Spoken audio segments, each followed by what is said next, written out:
ओम श्री परमात्मने नमः। सभी को प्रणाम। ईश्वर और उसकी अनुभूति क्या है, इसको एक दृष्टांत के माध्यम से बताते हुए परम पूज्य गुरुदेव कहते हैं, महाभारत का युद्ध प्रारंभ होने में कुछ ही दिन शेष थे।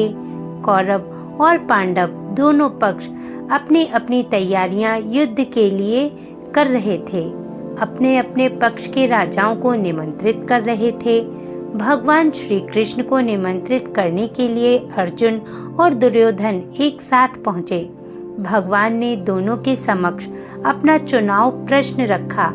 एक ओर अकेले शस्त्रहीन श्री कृष्ण और दूसरी ओर श्री कृष्ण की सारी सशस्त्र सेना।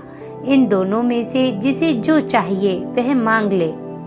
दुर्योधन ने सारी सेना के समक्ष निरस्त्र श्री कृष्ण को स्वीकार नहीं किया, किंतु अपने पक्ष में अकेले निरस्त्र हो भगवान कृष्ण को देखकर अर्जुन मन ही मन बड़े प्रसन्न हुए। अर्जुन ने भगवान को अपना सारथी बनाया। भीषण संग्राम हुआ। अंततः पांडव जीते और कौरव हार गए। इतिहास साक्षी है कि बिना लड़े भगवान कृष्ण ने अर्जुन का सारथी मात्र बनकर पांडवों को जिता दिया और शक्तिशाली सेना प्राप्त करके भी कौरव को हारना पड़ा।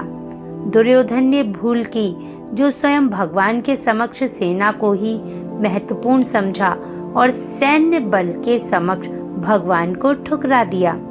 किंतु आज भी हम सब दुर्योधन बने हुए हैं और निरंतर यही भूल करते जा रहे हैं। संसारी शक्तियों, भौतिक संपदाओं के बल पर ही जीवन संग्राम में विजय चाहते हैं, ईश्वर की उपेक्षा करके। हम भी तो भगवान और उनकी भौतिक स्थूल शक्ति दोनों में से दुर्योधन की तरह स्वयं ईश्वर की उपेक्षा कर रहे हैं और जीवन में संसारी शक्तियों को प्रधानता दे रहे हैं। किंतु इससे तो कौरवों की तरह असफलता ही हाथ लगेगी। वस्तुतः जीत उन्हीं की होती है जो भौतिक शक्तियों तक ही सीमित न रहकर परमात्मा को अपने जीवन रथ का सारथी बना लेते हैं। उसे ही जीवन का संबल बनाकर मनुष्य इस जीवन संग्राम में विजय प्राप्त कर लेता है। हम देखते हैं कि ईश्वर को भूलकर संसार का ताना बाना हम बुनते रहते हैं। अपने मन में हवाई किले बनाते हैं। कल्पना की उड़ान से दुनिया का ओर छोर नापने की योजना बनाते हैं, किंतु हमें पग पग पर ठोकरें खानी पड़ती हैं। स्वप्नों का महल एक ही झोंके में धराशायी हो जाता है। कल्पना के पर कट जाते हैं। सब कुछ बिगड़ जाता है। अंत में पछताना पड़ता है। दुर्योधन, रावण, हिरण्यकश्यपु, सिकंदर आदि बड़ी बड़ी हस्तियां पछताती चली गईं। भगवान के संसार में रहकर भगवान को भूलने और केवल शक्तियों को प्रधानता देने से और क्या मिल सकता है। संसार के रणांगन में उतरकर हम इतने अंधे हो जाते हैं कि इस सारी सृष्टि के मालिक का आशीर्वाद लेना तो दूर, उसका स्मरण तक हम नहीं करते और भौतिक स्थूल संसार को ही प्रधानता देकर जूझ पड़ते हैं। ऐसे अहंकारी व्यक्ति चाहे कितनी भी सफलता प्राप्त क्यों न कर लें, उनकी विजय संदिग्ध ही रहती है। आज मानव जीवन की जो करुण एवं दयनीय स्थिति है, जो संताप, दुख, असफलताएं मिल रही हैं, इन सब का मूल कारण है ईश्वर विश्वास की कमी, ईश्वरीय सत्ता की उपेक्षा करना और एकमात्र भौतिक सांसारिक शक्तियों को ही महत्व देना। ईश्वर विश्वास के लिए श्रद्धा का महत्वपूर्ण स्थान है।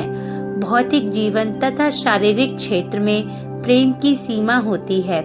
जब यही प्रेम आंतरिक अथवा आत्मिक क्षेत्र में काम करने लगता है तो उसे श्रद्धा कहते हैं। ये श्रद्धा ही ईश्वर विश्वास का मूल स्रोत है एवं श्रद्धा के माध्यम से ही उस विराट की अनुभूति संभव है। श्रद्धा समस्त जीवन नैया की पतवार को ईश्वर के हाथों में सौंप देती है।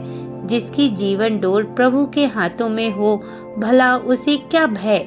भय तो उसी को होगा जो अपने कमजोर हाथ पांव अथवा संसार की शक्तियों पर भरोसा करके चलेगा। जो प्रभु का आंचल पकड़ लेता है वह निर्भय हो जाता है। उसके संपूर्ण जीवन से प्रभु का प्रकाश भर जाता है। तब उसके जीवन व्यापार का प्रत्येक पहलू प्रभु प्रेरित होता है। उसका चरित्र दिव्य गुणों से संपन्न हो जाता है। वह स्वयं परम पिता का युवराज हो जाता है। फिर उसके समक्ष समस्त संसार फीका और निस्तेज बलहीन क्षुद्र जान पड़ता है। किंतु ये सब श्रद्धा से ही संभव है। परमात्मा की सत्ता, उसकी कृपा पर अटल विश्वास रखना ही श्रद्धा है। ज्यों-ज्यों इसका विश्वास होता जाता है, त्यों-त्यों प्रभु का विराट स्वरूप सर्वत्र भासमान होने लगता है। हमारे भीतर बाहर चारों ओर श्रद्धा के माध्यम से ही हमें परमात्मा का, उस ईश्वर का अवलंबन लेना चाहिए। श्रद्धा से ही उस परमात्म तत्व पर जो हमारे बाहर भीतर व्याप्त है, विश्वास करना मुमुक्षु के लिए आवश्यक है और संभव भी। स्थूल जगत का समस्त कार्य व्यापार ईश्वर इच्छा एवं उसके विधान के अनुसार चल रहा है। वैज्ञानिक, दार्शनिक सभी इस तथ्य को एक स्वर से स्वीकार करते हैं। कहने के ढंग अलग अलग हो सकते हैं, फिर भी ये निश्चित ही है कि ये सारा कार्य व्यापार किसी अदृश्य सर्वव्यापक सत्ता द्वारा चल रहा है। हमारा जीवन भी ईश्वर इच्छा का ही रूप है। अतः जीवन में ईश्वर विश्वास के साथ साथ समस्त कार्य व्यापार में उसकी इच्छा को ही प्रधानता देनी चाहिए। वह क्या चाहता है इसे समझना और उसकी इच्छा अनुसार ही जीवन रण में जूझना आवश्यक है।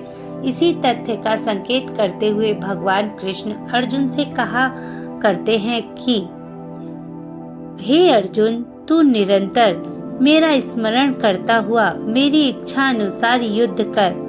परमात्मा सभी को यही आदेश देता है।